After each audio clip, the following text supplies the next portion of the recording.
Yo creo que sí, si va a hablar de Venezuela, sí hay que abordar los bloqueos y presión de Estados Unidos, pero también lo que hizo mal el chavismo, porque no se puede tapar el sol con un dedo. Bueno, yo voy a decir una cosa. Adelante. Creo que aquí no se trata de decir que no ha sufrido la gente en Venezuela o de decir que están mintiendo. Es un hecho rotundo que en Venezuela hubo falta de medicamentos, hubo una crisis, hubo falta de alimentos, hubo apagones, estuvieron cercanos a llegar a una hambruna. La mayoría de la gente que venezolana que hoy vive fuera, pues emigró en estos contextos de crisis, en los peores años, desde que muere el comandante, en donde pues empieza una crisis, luego en 2016, 2019, con la crisis petrolera, que fueron años duros, nadie dice que no. Obviamente que lo que se obvia son las razones. Y nadie pide que una persona que esté sufriendo tenga la claridad geopolítica de decir, a ver, ¿por qué está pasando esto? ¿Y qué es un bloqueo? Pero ahora y en retrospectiva creo que la honestidad sí es decir, Chávez sacó a la mayor cantidad de gente de la pobreza que ningún otro gobierno en Venezuela, cercano a lo que hizo AMLO aquí en México. Entonces sabemos que después es por ese bloqueo que se dice fácil, bloqueo, suena hasta como quirúrgico, como técnico, como burocrático.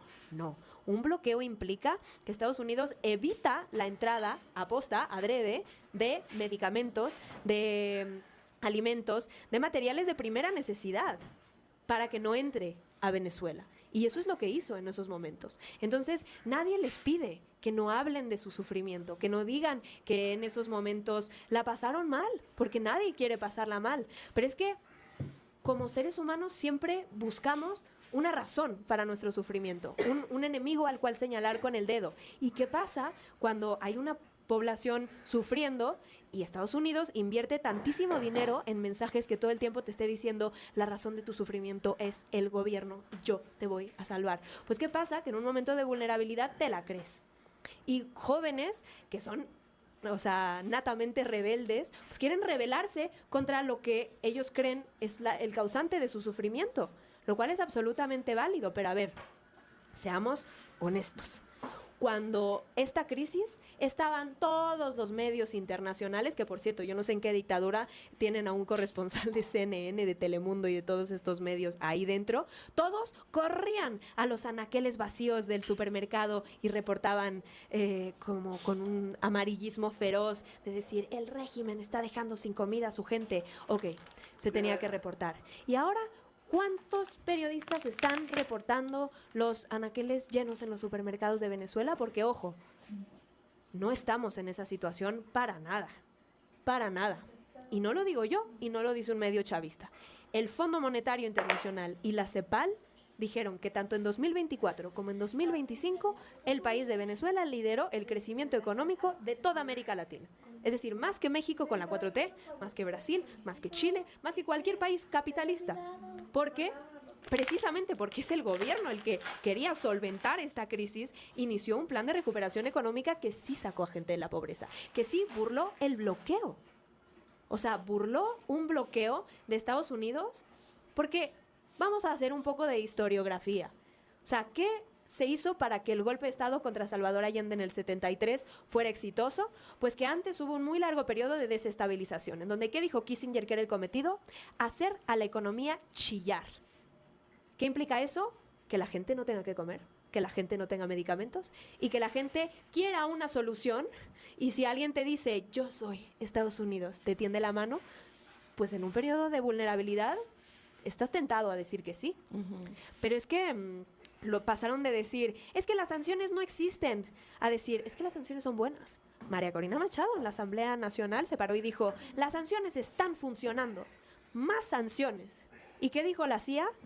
Tácitamente, queremos que la mayor cantidad de gente sufra de hambre, sufra de falta de medicamentos, para que en esa zozobra, para que en esa pobreza, para que en ese sufrimiento nos pida ayuda. Entonces nadie pide que no digan que sufren, pero ¿por qué no dicen que después de que emigraron hoy día los anaqueles están repletos y es la economía con mayor crecimiento? Eso me parece deshonesto. ¿Qué pasa cuando en la mayoría del contexto de guerra, en donde se producen estas protestas, en donde se produce este bloqueo, todo existe en conjunto. O sea, un Estado bajo asedio, un Estado bajo guerra, pues obviamente que está en modo de repliegue.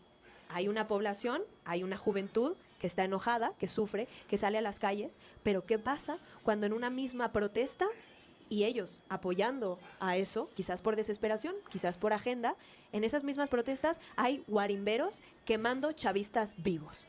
Porque si vamos a hablar de mujeres, de política de identidad, podemos hablar de que esos guarimberos quemaban personas únicamente por tener tez morena.